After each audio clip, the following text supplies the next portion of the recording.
mate, that just put a massive smile on my face. That is amazing.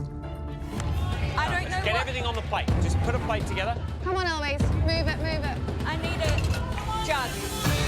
Have an Eloise! Somehow there is only 1 minute left on that clock and there's nothing on my plate and I'm panicking. Come on, Eloise!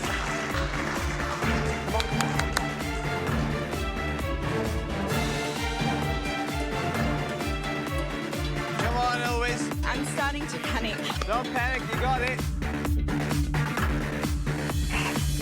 That looks fantastic, Charlie. Thank you, guys. Come on, Eloise, come on. Okay, this is it. Come on, Eloise. 10 seconds to go. 9, 8, 7, 6, 5, 4, 3, 2, 1. That's it. Oh, that looks amazing.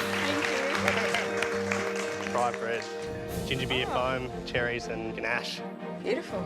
Charlie and I have actually cooked similar dishes today and I'm really nervous about that. Very nice. And I start thinking he's got this one in the bag. Well done.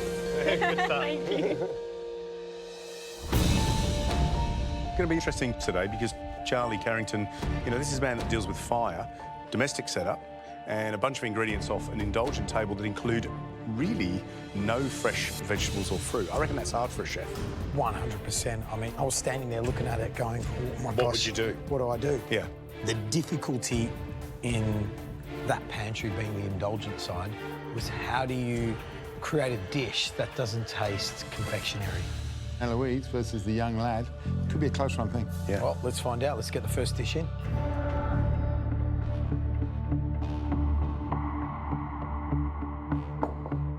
Midnight snack. That's interesting. So what do you got there? A bit of buttered toast, like Pamperdou. A chocolate mousse there, George. Some cherries. And something frothy underneath those crushed candied almonds. Yeah, it's interesting, isn't it? Smart picking sour cherries brings some acidity to the dish. Shall we taste? Yeah.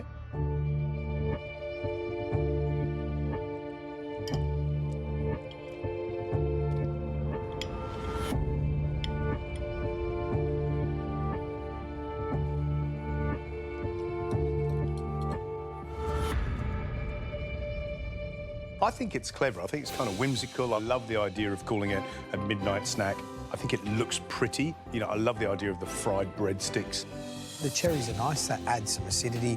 And this sort of toasted brioche, lovely. That chocolate mousse is more like a chocolate butter, isn't it? So the idea of like fried bread, chocolate butter, and the cherries is great. There's enough clever and tasty elements on that dish to make it a contender. I think, you know, I can justify all the work that's been put in there. The only element that I think doesn't work is that ginger beer foam. Mascarpone cheese and ginger beer. Yeah. I really can't see how them two connect. Obviously, that swimmus, that foam was there to lighten the dish. If you take that off the dish, you've got a really thick, heavy chocolate ganache. You've got very rich, very buttery brioche. You need more acidity. The problem was, other than the cherries, very hard to find it. So I think this plate really goes to show how tough a challenge getting a great dish out of the indulgent side really was. Yeah, agreed. Right, let's score.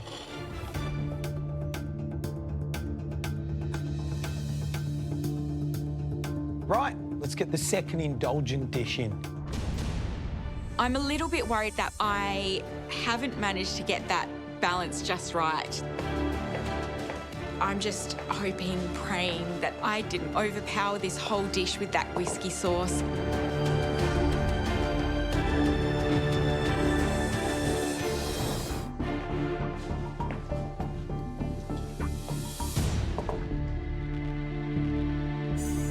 Chocolate and peanut butter. Well, when you first look at it, you go, really? And then you look at it again, you go, really?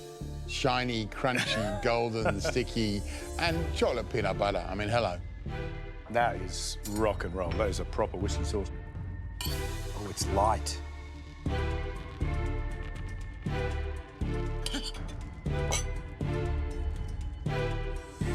Look at the colour on that whiskey sauce. It's amazing. Wow, that looks good, doesn't it? Looks really good. Beautiful caramel colour.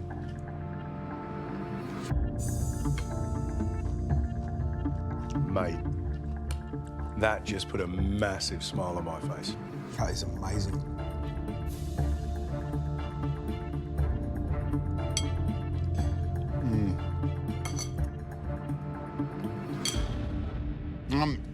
I'm having a moment. That is so delicious and so perfectly balanced. The whiskey is there, but it's balanced by the sweetness. The peanut butter adds a lovely richness, and that chocolate mousse is so super light, but still has bags of kind of strong, bitter flavour. And there's super golden, super buttery crumb for crunch. That really is the complete dessert and a thing of great beauty. Yeah, it's beautiful because I totally forgot about that indulgent table. There was stuff on there that I just went, I do not like any of it. And that was the whole idea, to stretch and bend the brain of the cook. Yeah. Now, that there goes to show that this cook is super talented. Yeah. You know what this reminds me of, guys, is the most perfect and the most delicious liqueur chocolate I've ever eaten, but it's light. Yeah. You know what I mean? It's just light Yeah. and delicious.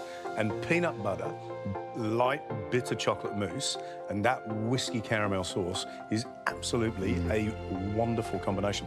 It's that wonderful thing where you look at those ingredients, whether you're a home cook or whether you're a chef with 30 years experience, and you go, how am I going to get a top restaurant quality dish out of this palette of flavours? Yeah. You don't have eggs or acidity, citrus, in order to make the dish a proper restaurant dish. But if that came out the end of your one Michelin-starred meal, you'd be going, I want to know who this pastry chef is, because that is spectacular gear. That's kind of dessert of the competition so far, really, for me. Amazing. Shall we score? Yeah. Yep.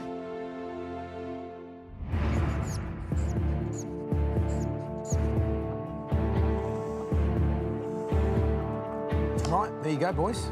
Tasted both desserts. Shall we go and tell them? Yeah.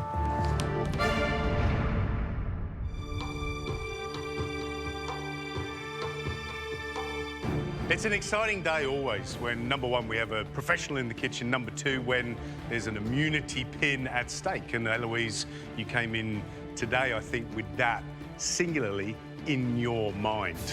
It's your first immunity challenge. Shannon, how did they go in the kitchen? Extremely proud, Gary, of both of them, actually. I just think that probably the toughest pantry that I've ever experienced in the MasterChef kitchen. And they responded really well. From my perspective, there wasn't an overcomplication of their dishes and some good execution. So let's find out whose dish is whose. Charlie, what did you cook? I made the midnight snack. Fried bread, chocolate ganache, ginger beer and mascarpone foam. Okay. And so, Eloise? The chocolate mousse, peanut butter ice cream, and whiskey caramel. Okay. Charlie, I think we'll look at your scores first, shall we? Yep. Charlie, I love the idea of a cheeky midnight snack, and that combination of the fried brioche with that buttery chocolate ganache was great. 7 out of 10.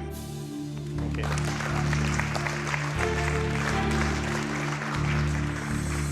Charlie, a genius idea by using the sour cherries to add acidity to your dish. I mean, that pantry had no fresh ingredients. But the ginger beer foam didn't work. Charlie, I scored your dish a 7 out of 10. Well, Charlie, looks like we all agreed on this one because I gave you a 7 out of 10.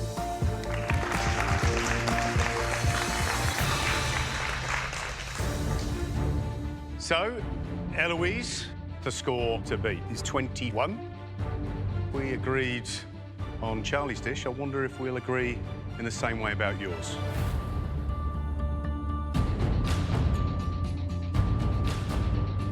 Eloise, loved it. 9 out of 10. Eloise,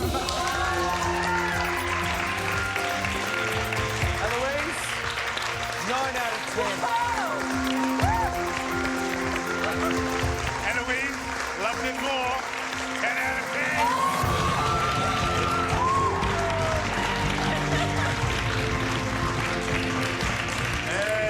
Eloise. That gives you a score of 28 out of 30, and that means that you have won the immunity challenge and you have won that immunity pin. Absolutely amazing. That was an inspired use of ingredients. We absolutely love that soft bitter chocolate mousse, that delicious combination of peanut butter, and then, of course, your little signature touch, which turns out to be, in this case, a wonderful bronze liquid gold of a whiskey caramel. Absolutely brilliant. Oh, Charlie, what a tough cook. We give the professionals left time. We forced them to cook on a domestic kitchen. And today we gave you the sort of prescriptive pantry that no top chef would ever be faced with. Thank you so much for having the good grace to come in here and to show these guys your skills and to cook for us. Guys, look up at this boy and remember his name. He's a rising star. His food is exceptional, and Atlas Dining is going to be a name that you're going to know very, very shortly. Thank you. That's that.